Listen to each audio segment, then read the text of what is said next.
I'm a screenwriter. I've been Okay. doing it for like 10 years now. I've had like Nice. mild success. Okay. I've had like two features Nice. that were produced, like micro budget indie stuff. Cool. Um, but yeah, I just finished a big project, and I always take things to my wife first. My wife and I have a great relationship. We've been together for over 10 years, and we've been married for 5.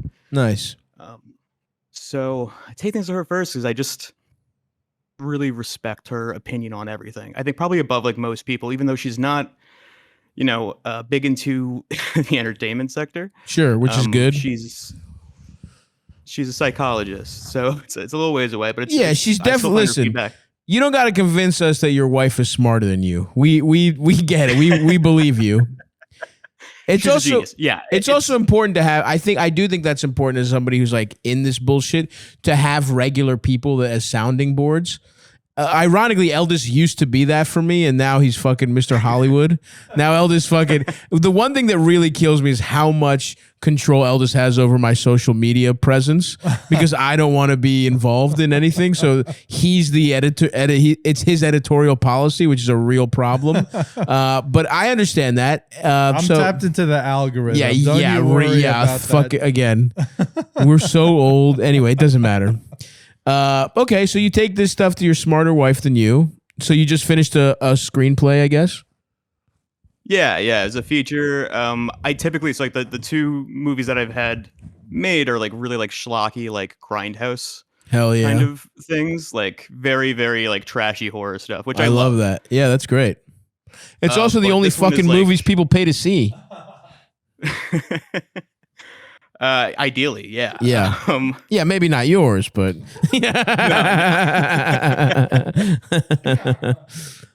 but yeah, and this one is, it's still like horror adjacent, but it's like much more like, drama-y, and it's a lot more personal. And so I think I got like a little invested in it, but Sure. I showed it to my wife. She's the only person I've showed the script other than the person I wrote it with.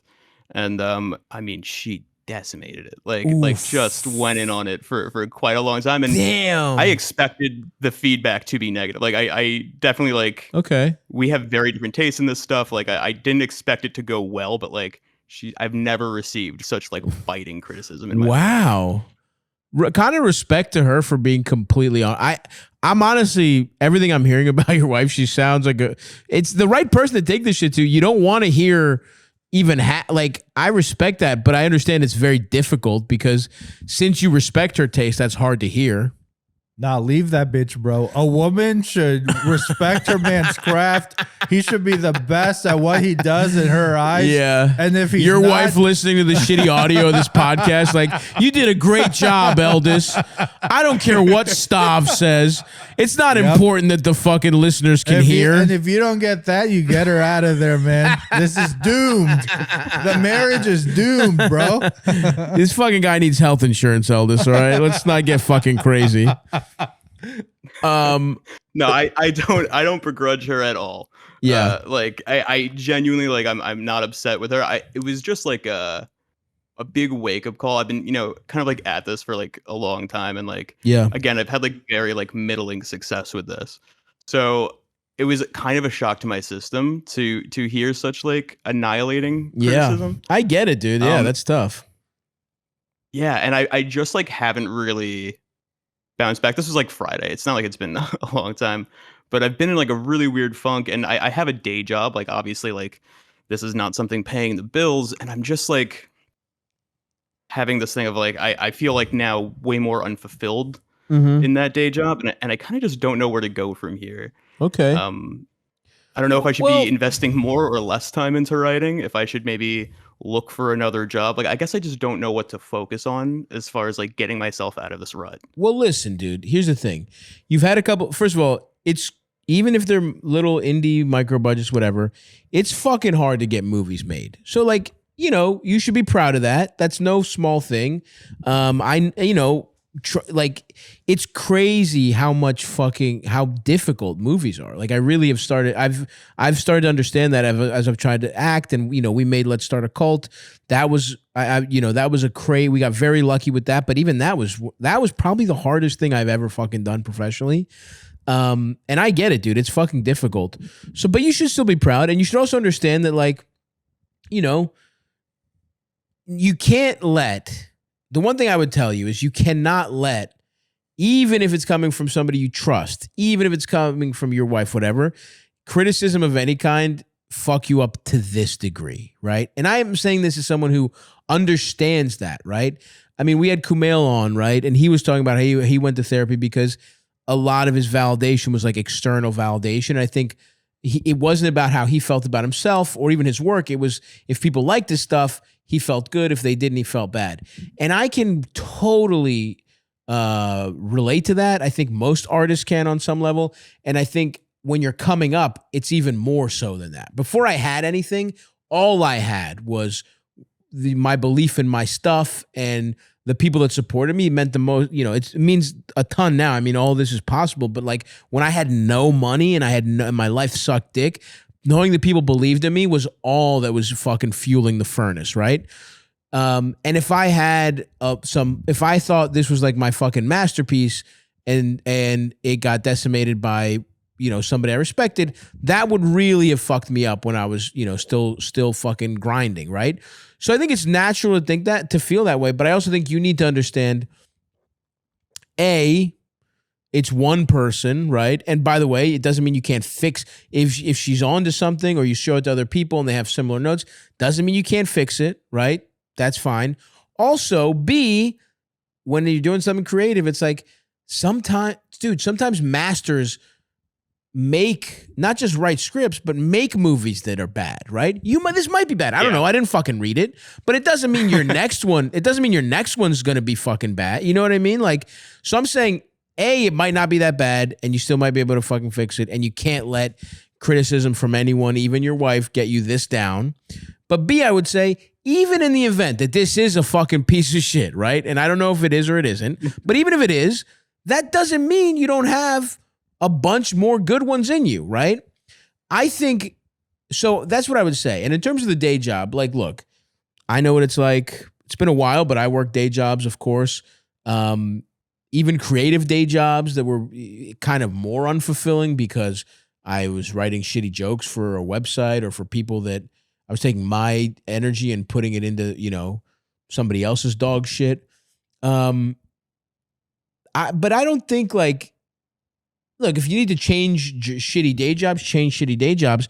But I think like you're married, you're in a good relationship, her fucking ripping your shit to shreds aside.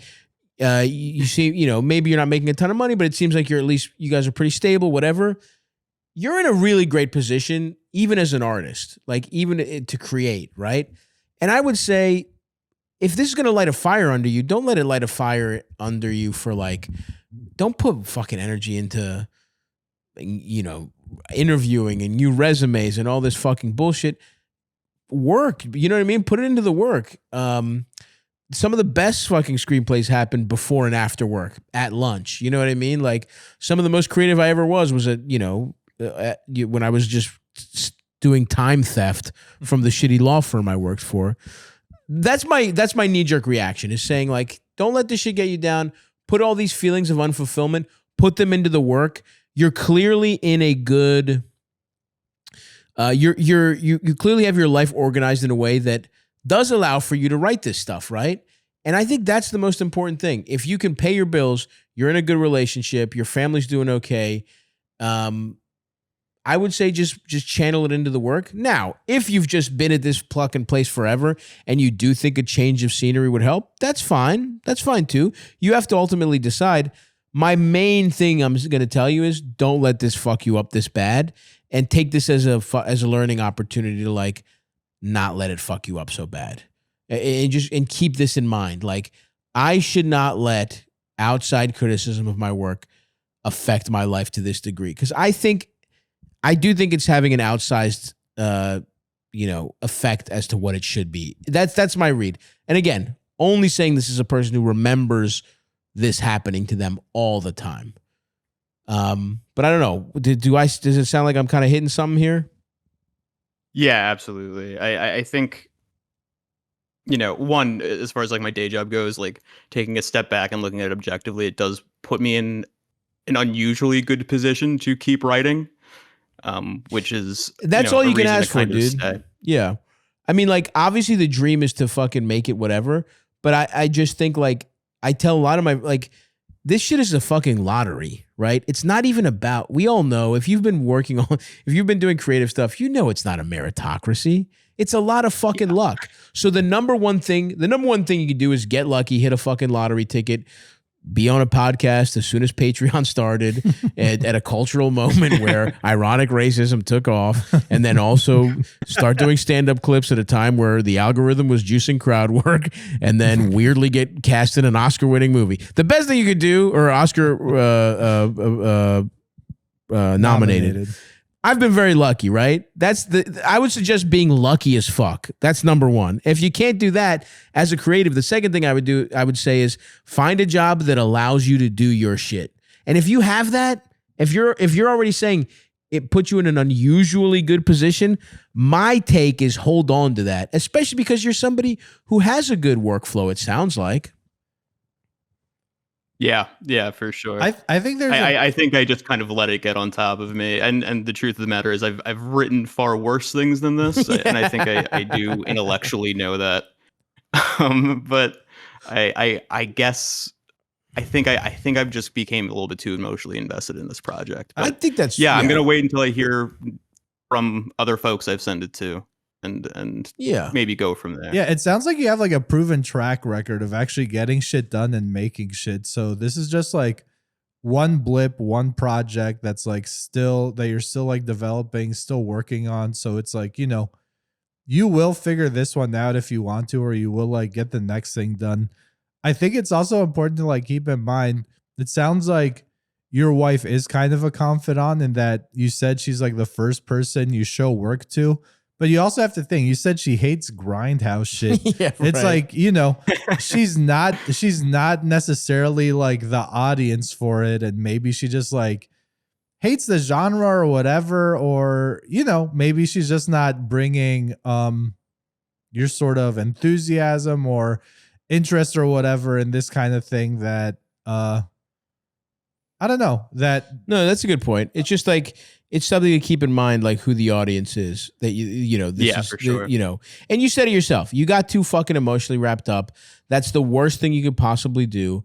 It happens all the time. I mean, I think, where it comes to not just writing something, but then when you're making it, I mean, again, just to talk about Let's Start a Cult, there were jokes that I loved on the page that just didn't work as well. But if they were my favorite, they were my babies and I wanted to see them on screen. And it's like, I wish we could go back and cut like a couple minutes out of that movie, right? Like, you just do. But yeah, you get wrapped up in the things you create. And look, I'm not even going to tell you there's not other stuff creatively you can't try, right? Like, try different genre or whatever, or look at your career more business wise, right? Like if you write for X amount of hours a week, like maybe put in a couple hours of just fucking networking or hitting people up or, talking to other people in the, like there's other shit you can, if it's going to light a fire under you, it doesn't have to just be keep writing. It could be like, hey, this is ultimately a business and there's certain ways to be a little more successful. Maybe I can do some of that and get more shit made. But I wouldn't abandon it because, you got even a little track record. And again, your life seems to be really set up in a nice way for a creative, honestly. Like you have a really good thing going and just keep at it and keep fucking chipping away, brother. Thanks, man. Guys, this was super helpful. Thank you both so much. You got it, man. It. Keep at it. I can't wait to see. Oh, by the way, before I go, I just want to say Begonia, by far, best movie of 2025. Thank you, man. Appreciate it. Hope you guys get that after. Thank you, dude. I can't wait to see slutty clowns rape the aliens or whatever bullshit you're fucking writing. You're on the right track, yeah. All right, bro. Keep at it. All right, thanks, guys. See ya. Buddy. Bye. Wow. That's the fucking dream, dude. Honestly. wife, someone who loves you. We're literally living the opposite ends of the creative thing. It's like, anyway. Well, I have a wife who loves me. Right. But you got luckily brought into this. You're barely a player in this. You're sort of I'm like an essential part of this you're whole. an easily replaceable cog. The show would skyrocket if we found someone who could just do your job. No.